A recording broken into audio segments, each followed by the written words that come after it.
आता मिठाई महाग होणार म्हटलं तर सर्वसामान्यांना ते कसं परवडणार असा सवाल उपस्थित होते।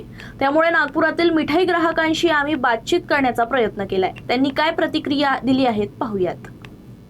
पडणारच आहे, कारण की साखरीचा भाव, साखरीमुळे तर सगळंच हे होते।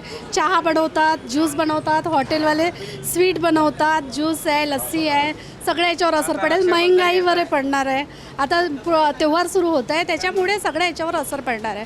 फॅमिलीमध्ये पण सगळ्यांची सॅलरी कमी आणि वरून महंगाई वाढत आहे, प्रत्येक याचा भाव वाढत आहे। सरकार बाकी सगळं दूर ठेवतात, पण इथेच महंगाई, गरीब लोकांना खूप त्रास होतो याचा।